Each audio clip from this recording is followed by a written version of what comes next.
అందులో మీరు చూస్తే 7 మండలాలు తెలంగాణలో పెట్టారు. అవి సబ్మెర్జెన్స్లో వస్తాయి. ఆ 7 మండలాలు కానీ క్లియర్ చేయకపోతే ఈ రాష్ట్రానికి ఆ ప్రాజెక్ట్ కట్టలేము.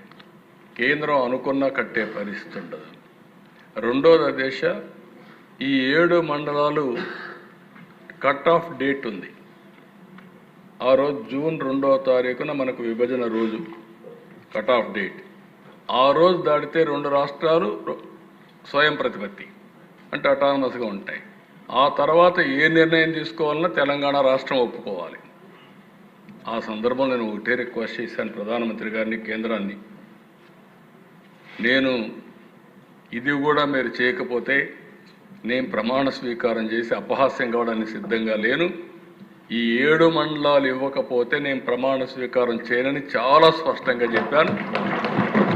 చరిత్రలో ఎప్పుడూ జరగని విధంగా మామూలుగా మనం అందరం ముందు ఎన్నికవుతానే మంత్రులు అవుతారు, పార్లమెంటు సమావేశమై బిజినెస్ స్టార్ట్ అవుతుంది.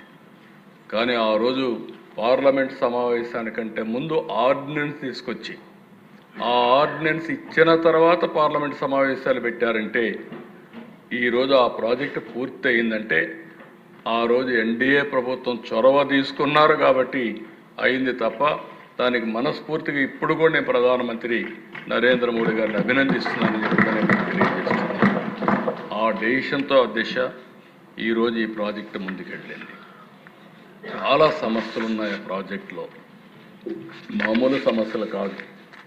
ల్యాండ్ ఎక్విజిషన్ సమస్యలు, కాంట్రాక్టర్ లిటిగేషన్, దారిలో రైట్ మెయిన్ కెనాల్లో లిటిగేషన్, ఇవన్నీ కూడా 1 by 1 అన్నీ అధిగమిస్తూ వచ్చాం.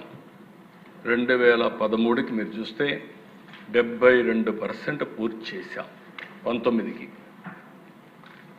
2019కి 72% పూర్తి చేసి డయాఫామ్ వాల్ 100% చేశాం. స్పిల్వే 100% చేశాం. స్పిల్వే కాంక్రీట్ 82% చేశాం. ఫ్యాబ్రికేషన్ ఆఫ్ గేట్స్ 100% చేశాం. ఇంకో పక్క 75% స్పిల్ ఛానల్ వర్క్స్ అయినాయి. 70% కాఫర్ డ్యామ్ వర్క్స్ అన్ని పూర్తయినాయి. 80% అది పవర్ హౌస్ ఎక్స్క్లేవేషన్ వర్క్స్ అన్ని పూర్తయినాయి. ఆర్ఎంసి 100% చేసి 88% ఎర్త్ వర్క్, లైనింగ్ అన్నీ కూడా మనం పూర్తి చేసి స్ట్రక్చర్స్ అన్ని పూర్తి చేసాం. అదే మరి ఎల్ఎంసి 91% పూర్తి చేసి ఎర్త్ వర్క్ 70%, లైనింగ్ 56% పూర్తి చేశాం. కానీ ఒక్కసారి మీరు చూస్తే దేశం 32,215 క్యూబిక్ మీటర్లు కాంక్రీట్ ఒకే రోజు చేసి గిన్నిస్ రికార్డు కూడా ఎక్కాం. ఇవన్నీ చేసిన తర్వాత దురదృష్టం 2019 ఎన్నికల్లో ఓడిపోయినప్పుడు వీళ్ళు చేసిన విన్యాసంతో మొత్తం ప్రాజెక్టే మళ్ళా మొదటికొచ్చే పరిస్థితికి వచ్చింది. ఆ రోజు మీరు చూస్తే 19-24 దిశ మొత్తం వీడు ఖర్చు పెట్టింది సివిల్ వర్క్స్ పైన 3.84%, ల్యాండ్ ఎక్విజిషన్ ఆర్ఆర్ పైన 3.88%. ఈరోజు మళ్ళీ మనం వచ్చిన తర్వాత దీన్ని లైన్లో పెట్టాం. ఈరోజు గర్వంగా చెప్తున్నా 86.1% సివిల్ వర్క్స్ పూర్తయినాయి. R&R కూడా పూర్తి చేస్తున్నాం. 2027 డిసెంబర్ నాటికి పూర్తి చేసి జాతికి అంకితం చేసే బాధ్యత ఈ ప్రభుత్వం తీసుకుంటాం. ఇక్కడ దిశ కొన్ని విషయాలు కూడా మనకు సమస్యలు ఉన్నాయి. వీళ్ళు ఒకసారి చూస్తే ఈ పనులు చేయకపోతే పోయారు. కానీ డయాఫామ్ వాల్ అయితే 400 కోట్ల రూపాయలతో డయాఫామ్ వాల్ పూర్తి చేస్తే 2 సీజన్లో పూర్తి చేస్తే వీళ్ళు వచ్చిన తర్వాత ఒక్కొక్కసారి అసమర్థ ప్రభుత్వం వస్తే ఏం జరుగుతుందని ఒక ఉదాహరణ, డయాఫామ్ వాల్ పూర్తిగా కొట్టుకోబోయే పరిస్థితి వచ్చింది. ఎక్స్పర్ట్స్ అంతా అధ్యయనం చేశారు, ఇంటర్నేషనల్ ఎక్స్పర్ట్స్ అధ్యయనం చేశారు. పోలవరం చాలా ఫెరోషియస్ ప్రాజెక్ట్. అది ఓసారి 500 టీఎంసీ నీళ్లు ఒకేసారి వస్తాయి. అంటే ఇంత పెద్ద ప్రవాహం వచ్చే ప్రాజెక్ట్ ఏది ఉండదు. అంత ఉధృతంగా వచ్చినప్పుడు ఎలాంటి చిన్న లోపం ఉన్నా మళ్ళీ దెబ్బతింటామనే ఉద్దేశంతో వాళ్ళు మళ్ళీ కొత్తగా డయాఫామ్ వాల్ చేయమంటే ఆ డయాఫామ్ వాల్ ప్రారంభించాం. నేను చెప్పడం కాదు అధ్యక్ష, ఈ డయాఫామ్ వాళ్ళు సరిగా చేయలేదని చెప్పి హైదరాబాద్ ఐఐటి చాలా స్పష్టంగా రిపోర్ట్ ఇచ్చారు.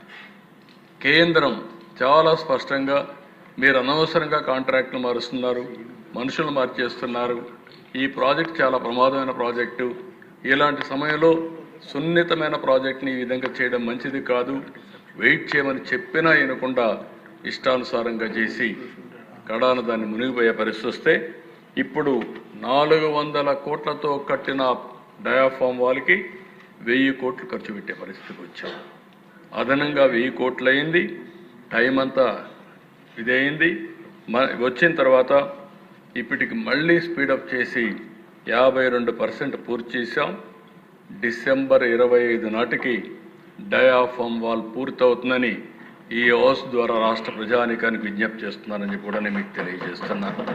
అన్ని పనులు కూడా ముందుకు తీసుకుపోతున్నాం. ఇంకొక పక్కన మీరు ఆలోచిస్తే left main canal, Uttarandhra Sujala Sravanthi, దీనివల్ల వంశధార వరకు ఈ నీళ్లు పోయే అవకాశం వస్తుంది.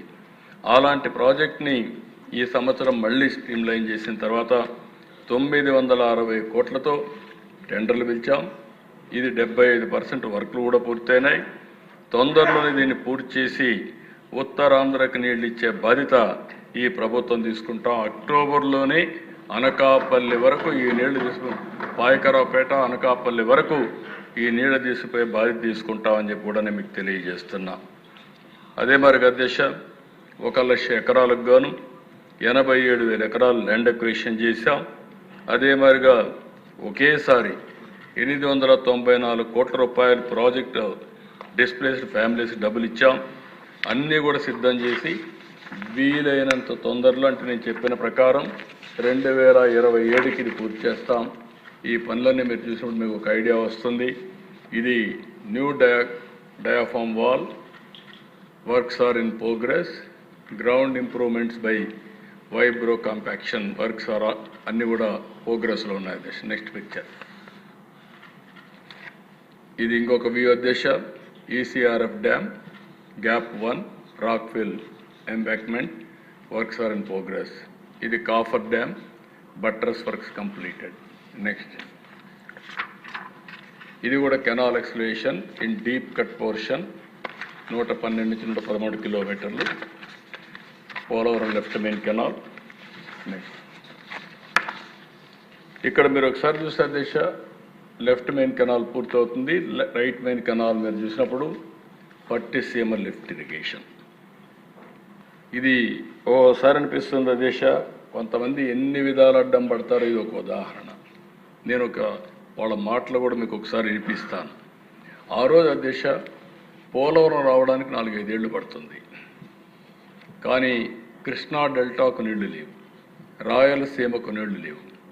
ఈ ప్రాజెక్ట్ని 1425 కోట్లతో పోలవరం రైట్ మెయిన్ కెనాల్కి మనం ఆ రోజు కనెక్ట్ చేశాం.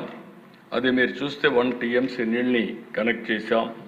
ఈ 10 సంవత్సరాల్లో 439 TMC నీళ్లు కృష్ణా డెల్టాకి తీసుకొచ్చాం. ఇక్కడ వాడే నీళ్ళన్నీ శ్రీశైలంలో పొదుపు చేసి అక్కడి నుంచి రాయలసీమకు అంద్రి, నీవా, గాలేరు, నగిరి, లేకపోతే రాయలసీమ అంతా నీళ్లు వచ్చాయంటే ఇక్కడ పొదుపు చేసిన నీళ్లు అక్కడ రిలీజ్ చేశాం. దానివల్ల రాయలసీమ బ్రహ్మాండంగా ముందుకొచ్చే పరిస్థితి వచ్చింది. నెక్స్ట్, ఇది ఆ రోజు ఇనాగ్రేట్ చేసిన ప్రాజెక్ట్ ఇది. నెక్స్ట్, ఇక్కడ చూసే దేశ ఎంత ఆనందం కలుగుతుందంటే ఆ జలాలు చూసినప్పుడు, ఆ నీళ్లు చూసినప్పుడు మనసు ఉప్పొంగే పరిస్థితి వస్తుంది. అది ఓసారి చరిత్ర. ఇలాంటి పనులు చేసి మంచి పేరు తెచ్చుకోకుండా వీటికి అడ్డం పడి చెడు పేర్లు తెచ్చుకునే వ్యక్తుల్ని ఏమనాలి నాకైతే అర్థం కాదు అధ్యక్ష. ఇది 1 year కాదు, 2020కి పూర్తి కావాల్సిన ప్రాజెక్టు 7 సంవత్సరాలు, ఇప్పుడు 2027కి పూర్తి చేసే బాధ్యత. ప్రారంభించింది మనమే, వీళ్ళు చెడగొట్టారు, మళ్ళీ కరెక్ట్ చేసి జాతికి అంకితం చేసే బాధ్యత ఎన్డీఏ ప్రభుత్వానికి వచ్చిందంటే అది పూర్వజన్మ సుకృతంగా భావిస్తున్న దిశ. లిఫ్ట్ కూడా ఆపేశారు, అది వాడలేదు దిశ. వీళ్ళ అహంభావం మీరు ఒకసారి చూస్తే ఆ లిఫ్ట్ను కూడా వాడకుండా ఆ లిఫ్ట్ వాడితే వీళ్ళకి నామోషి అధ్యక్ష. మీరు చూస్తే 21 అధ్యక్ష 1.6 టీఎంసీ వాడారు, 22 వాళ్ళ, 23లో కరువు వస్తే ఇంకా వాడకపోతే తంతారనే ఉద్దేశంతో 58 టీఎంసీ తీసుకొచ్చారు. అంటే ఒక భేషజం అధ్యక్ష. అంటే ప్రభుత్వ ఆస్తులు ఇవి, ప్రభుత్వ ఆస్తులు పెట్టుబడులు పెట్టిన తర్వాత దుర్వినియోగం చేసే అధికారం ఎవరికీ లేదు. వీళ్ళకేంటి, అది కానీ వాడితే నాకు పేరు వస్తుంది, నాకు పేరు రాకూడదంటే దాన్ని వాడకుండా ఉండాలి. అందుకని అధ్యక్ష ప్రజా వేదికను కూల్చారంటే అది శాశ్వతంగా అట్లనే గుర్తుంటుంది. విధ్వంసంతో ప్రారంభించారు, విధ్వంసంతోనే చరిత్రలో మిగిలిపోయే పరిస్థితి కూడా వచ్చారు. నెక్స్ట్ ఇక్కడికి వచ్చినప్పుడు అధ్యక్ష రెండో ప్రాజెక్టు అధ్యక్ష, ఇది కూడా ఒక విచిత్రమైన పరిస్థితి అధ్యక్ష.